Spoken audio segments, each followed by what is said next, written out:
Para pemuda dan elemen masyarakat Gayo di Bener Meriah menggelar diskusi publik tentang jejak Jokowi di Tanah Gayo bersama penulis buku Jejak Jokowi di Tanah Gayo di Konsko Cafe, Simpang 3 Redelong, Bukit Bener Meriah.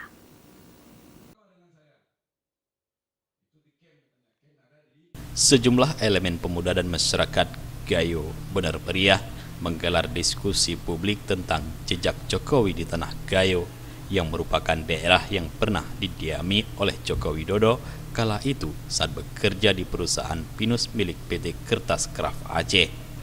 Joko Widodo pernah menyampaikan Tanah Gayo adalah rumah keduanya saat peresmian Bandar Udara Rembele, dan hal tersebut dinilai sangat tepat oleh warga Gayo.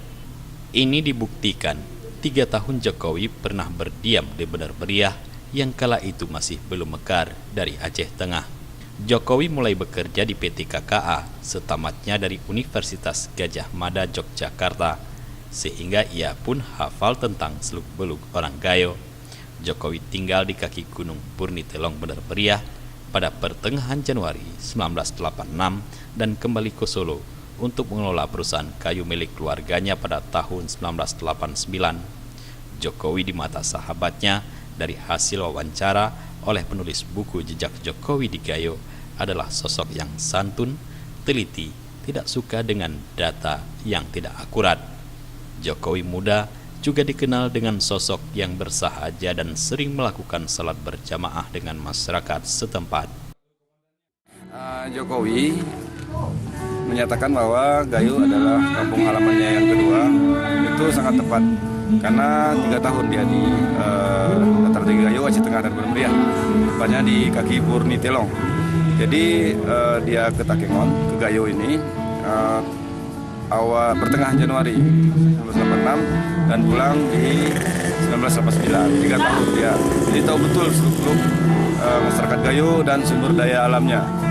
Kemudian dia orangnya menurut pengakuan dari para rekan kerjanya, termasuk yang dekat juga, anggota, termasuk juga atasannya pernah, bahwa Jokowi itu santun waktu mudanya, kemudian selalu menunaikan salat Jumat, kemudian dalam perjalanan misalnya tugas selalu menyempatkan diri untuk salat, kemudian dia sempat pulang beberapa minggu berkeluarga dan balik kemari bersama istrinya, dan